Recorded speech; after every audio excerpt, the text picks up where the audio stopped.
Alors, la petite partie cours de cette activité. Donc là, on rajoute une notion par rapport aux fonctions, qui est la notion de fonction affine. C'est juste un cas particulier des fonctions affines. On va voir un petit peu comment on va l'utiliser, parce que jusqu'ici, on a traité des fonctions affines sans le savoir, et maintenant on va voir la petite partie cours qui se rapporte à ça. Ce qu'on vous dit, c'est que les fonctions dont la représentation graphique est une droite, donc là, nos fonctions, ce sont bien des droites, les points étaient alignés. Ça s'appelle des fonctions affines, donc c'est un cas particulier. Elles ont une expression algébrique, donc ça c'est toujours un mot qui fait peur, mais expression algébrique, ça veut juste dire formule de la forme ax plus b, où a et b sont des nombres réels, donc ça veut dire a et b c'est n'importe quel nombre. Là, dans notre exemple, j'ai bien n'importe quel nombre, 1x plus n'importe quel nombre. N'importe quel nombre fois un x plus n'importe quel nombre. Parce que oui, quand il n'y a rien entre mon nombre et mon x, ici, c'est comme si j'avais implicite un petit fois. On va reprendre notre exemple là pour se remettre dans le cadre des fonctions. Donc là, je l'ai retracé rapidement. Je vous rappelle que ici, je vais pouvoir lire les x. Ici, je vais pouvoir lire les y, que j'appelle aussi les f de x. Là, on vous dit que A s'appelle le coefficient directeur de la droite. Identifiez A pour les fonctions f et g. Donc, qu'est-ce que je vois là? Je vois que le A, c'est ce qu'il y a avant le x, qui est multiplié au x. Pour f, c'est égal, on a dit que c'était égal à 100 plus 2x. 100 plus 2x. Je peux aussi l'écrire 2x plus 100. C'est une addition, donc 5 plus 2, c'est la même chose que 2 plus 1. Voilà, je peux le changer je peux le mettre dans le sens que je veux. Et là, le a, c'est ce qu'il y a avant le x, c'est ce qui est multiplié au x. Donc là, ici, mon a, c'est ça. Ici, a est égal à 2. Pour le cas de f de x, c'est ce qu'il y a avant le x qui est multiplié. Pour g de x, exactement la même chose. G de x, c'est 50 plus 6x.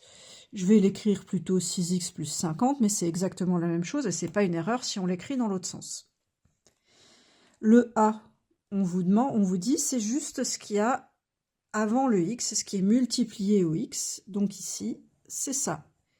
Ici, mon a est égal à 6. A, le coefficient directeur, c'est ce qu'on appelle le coefficient directeur, c'est simplement ce qui va multiplier le x. B, ça s'appelle l'ordonnée à l'origine.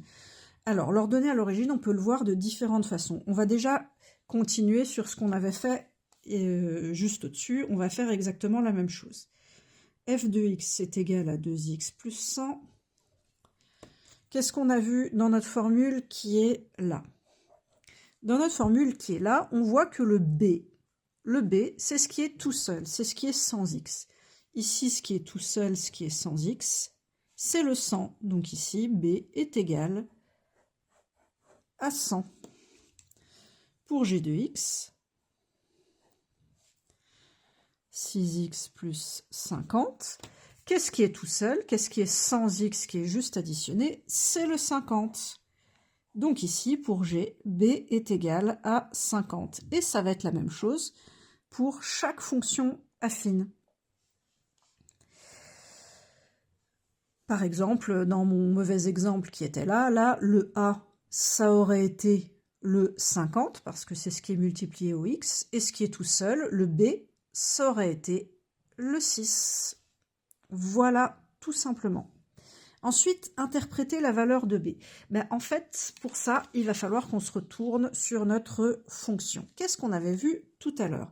On avait vu que notre petite fonction, là, ici, elle commençait à 50, et là, elle commençait à 100. Et en fait, le B, on va le retrouver ici. Hop. Alors, je sais que vous n'aimez pas quand je mets trop de flèches, mais là, je pense qu'il y en a besoin. Le 50, en fait, il va se retrouver ici. C'est pour ça qu'on appelle ça l'ordonnée à l'origine. Je vous rappelle que l'axe des ordonnées, c'est ça. Et l'origine, c'est ça. C'est-à-dire que l'ordonnée à l'origine, c'est la valeur de ma fonction quand x est égal à 0.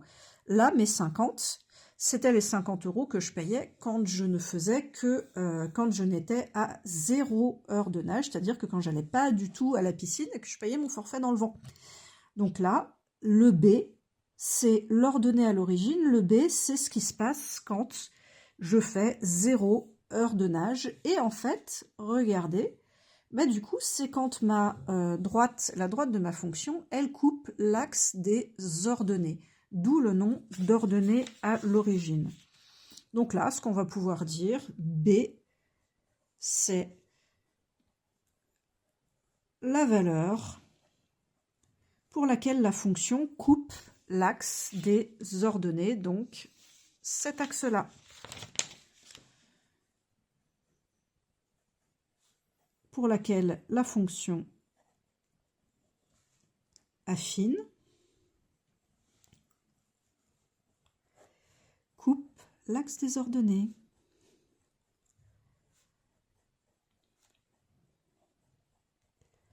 Bon, là, on vous parle de fonction affine parce que c'est celle qu'on étudie principalement en troisième, c'est-à-dire juste des droites, mais je vous rappelle qu'une fonction, ça peut être n'importe quelle courbe, et ça, vous le verrez plus dans les années suivantes. Mais en tout cas, en troisième, on va se concentrer sur ce type de fonctions-là, qui sont les fonctions affines, c'est-à-dire, tout simplement, ça veut dire que c'est une droite, que les points sont alignés. C'est pas plus compliqué que ça. L'utilisation de ces A et de ces B, on les reverra un petit peu plus dans les exercices, mais ce qu'on peut dire, c'est que ça ressemble à ça.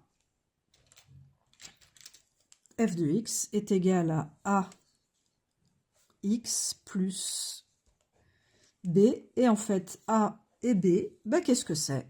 C'est n'importe quel nombre. En maths, on appelle ça un nombre réel. Mais en fait, à votre niveau, si vous comprenez que c'est n'importe quel nombre, ça suffira très bien.